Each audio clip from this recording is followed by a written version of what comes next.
Hello and welcome to the Trading with Ashley show. This video is going to be perfect for those of you that have been interested in leveraged ETFs for the Magnificent Seven plus two more stocks that I'm really excited to share with you, but you just didn't know what they were all about and how to properly use them. I am going to take you through what a leveraged ETF is. I am going to give you the specific ticker symbols for the Magnificent Seven, plus I am adding PLTR and Eli Lilly in the mix. And I am going to tell you the warnings and the things you should look out for, but more importantly, I am going to teach you how to use this powerful tool to increase your wealth. Now, I must share with you, I am not a financial advisor, and so do your own due diligence. I am just sharing with you the research that I have done, and I'm sharing with you the way that I like to use these instruments to trade. Let's talk about the pros of using a leveraged ETF in your trading journey. Well, for starters, you are able to trade them in your traditional broker. Not all brokers offer them, but most do. And you don't have to worry about being able to be approved for any kind of option level. You don't need to use margin, but you get the benefit of using margin with the leveraged ETFs. The leverage is built into the ticker symbol, so you don't actually have to use your own margin to trade it. Well, that's great because that prevents that unwanted margin call that some of you may have experienced if you're over leveraged when you're doing a trade. Also, it allows you to magnify the exposure you have to any particular stock that you may be interested in. But there are risks and you need to do your own due diligence.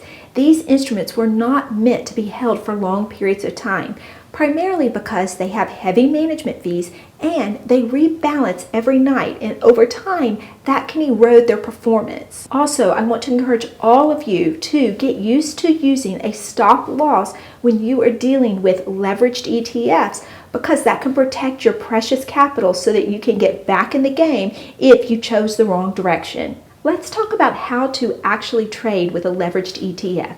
These are best used when the underling of the stock is trading at a critical level of support and it's in bullish momentum. If you are going to use these, you want to ensure you do your due diligence on the charts. You look at the technical analysis and you determine if you believe a stock is going to go up from the point of purchase. If so, then you can go in with more confidence to the leveraged ETF and you can enjoy twice the gains. For instance, if Nvidia is going to go up by 3% in a day, its leveraged counterpart will actually go up by 6%. One thing you have to be aware of when you're trading these, do not be afraid to take profit when you see profit. In a given week, I might trade in and out of one of these 2 and 3 times. It gives you that action, so you do need to be aware of day trading patterns if you're going to try to go in and out of it in any one particular day. All right, let's go take a look at these so that you know exactly what you're doing. Now, these are the disclaimers on the ETF websites, and they clearly want you to know that there are risks associated with leveraged ETFs. So now that we've gotten all the legal jargon out of the way, I wanted to take you to a chart I put together for you, and feel free to screenshot this if it helps you. But these are the current Mag 7 stocks that have leveraged ETFs, and I went ahead and added 2 of my personal favorites, Palantir and Eli Lilly, to it. And I have listed their current simple moving average. And this is good to know because it helps you better determine if a stock is in a bullish state or if it is falling. And I went ahead and gave you the current trend analysis. I even color coded it for you. The ones in green might have the best chance at continuing to push forward, and the ones in yellow have a potential chance, but they might be pulling back, and then the ones in white haven't yet set up for their bullish push forward. So I wanted you to have a good way of looking at this if you want to go try this in the next couple of weeks. And then I even added the potential price target that we might be looking at anywhere from now until the next couple of weeks, so that you can better determine a good entry price. And when you are working with these leveraged ETFs, entry is everything. So I am going to take you to an actual chart. We're going to look at some technical analysis, and we're going to look at the best possible entry for these leveraged ETFs. Because basically what you do is you track the stock that the leverage ETF is built from, and when the stock reaches a critical level of support and it holds, then that's a decent time that you may want to consider going to purchase the leveraged ETF and then you can enjoy the ride up at twice the pace as the actual stock itself. So the first one on the list that's green that could be at a potential critical level of support is NVIDIA. So let's go take a look at NVIDIA. Let's look at the technical analysis, and then you can best determine when to strike. Now here is NVIDIA on the Yahoo Finance chart, and I have all of the indicators that I use loaded up. Because this is a potential swing trade, you want to look at a shorter time frame than you typically would look at if you are selling puts or calls. So I'm going to look at the 5-day time frame because my intention is to just hold on to this trade for a few days, maybe a week at most. When you look at the chart, some things stand out to me that I want to bring your attention to. The first one is right down here at the RSI. Now ideally you want to purchase a stock for swing trading when it is in a bullish state. Well, you know if it's above 50 on the RSI, then it's considered to be bullish. If it's below 50, then it's in a bearish state. So you are most suited to do these particular trades when a stock is in a bullish state. Now we looked at the simple moving average, and that's right here in the middle of the Bollinger Band, and it is sitting right on top of this moving average. I'm actually looking at the 50-day moving average, and it serves as a good level of support. If we lose this level of support, then more than likely we will go down closer to the bottom of the band. And if you want to get a sense for what the bottom of the band may be if this trade goes a little bit longer, you can go a little bit further out. Now looking at 1 month, the bottom of the band is about 100 right here. But there's a few stops along the way. 110 might be a natural spot for NVIDIA to settle in if we lose this 50-day moving average. And if that were to happen, the stop loss that you put on your trade will be what saves you. So I want to make sure you all do proper trade management and you use stop losses with leveraged ETFs. It's okay to be a little wrong, but when you're trading, it's not okay to be a lot of wrong because then you blow up your account and there's no money to trade with. So if you see in the coming days that the market still is performing in a positive manner and it's a healthy market and NVIDIA is holding that critical 50-day moving average, then you can have more confidence moving into the leveraged ETF to enjoy the ride up to the top of this Bollinger Band, which sits at about 129 right now. Once you selected your stock, then you would simply go to your broker and you would purchase the stock. You could also set a limit order to purchase it a little lower in the event it oscillates up and down so you can get the best possible entry. Let's go take a look at what the actual ETFs are that match up with their counterpart. Now the way that these are listed is you have the 2 times bull shares above, that's when a stock is moving up, and then below it you have the 1 time bear shares.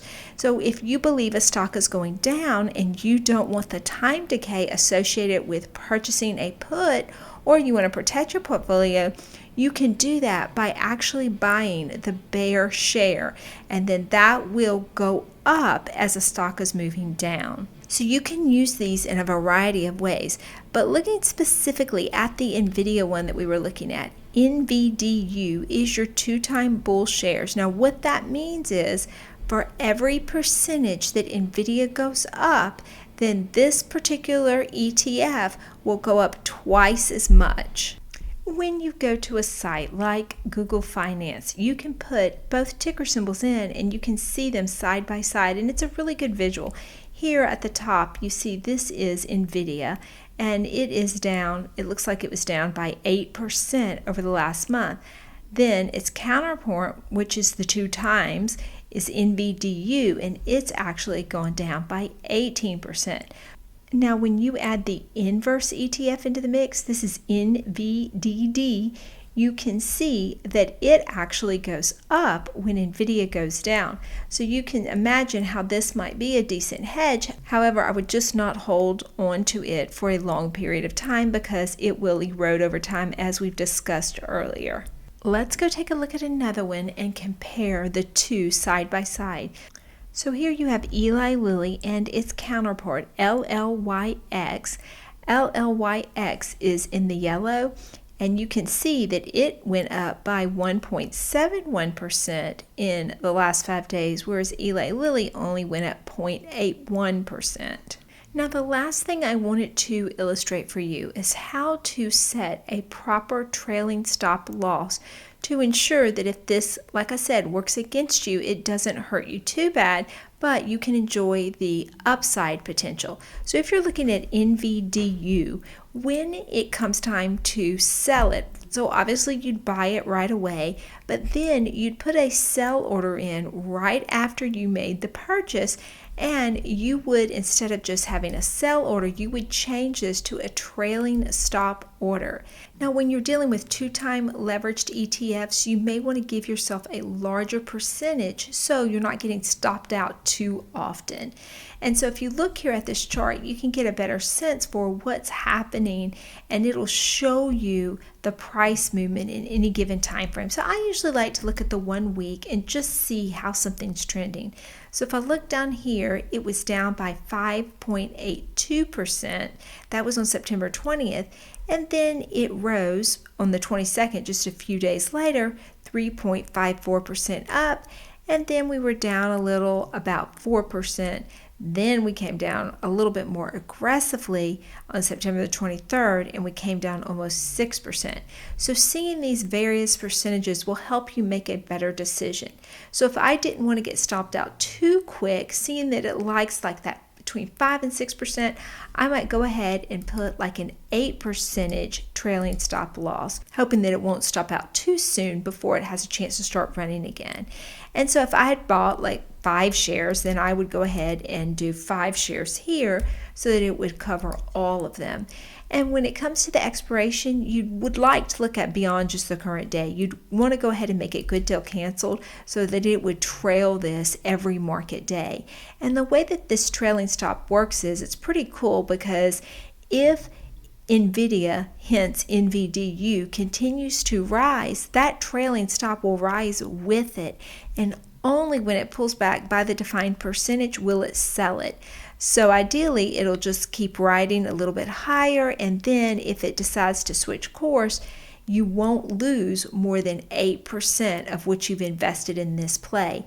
And if it rises even higher, let's say it rises 20%, then pulls back 8%, well, you are still 12% ahead in that scenario. So this can really help protect your capital, and I strongly encourage you to consider it. I hope you found this helpful. If you would like access to me on a more regular basis, consider clicking the link below and joining my Discord. I go live with my members twice a week, and I am in the Discord all day long, helping mentor them and help them with all of their trading questions. Remember, if you are with Trading with Ashley, no trader is left behind. If you want to see a video I made on the best ETFs in a low interest rate environment with their leveraged ETF counterpart, watch this video right here.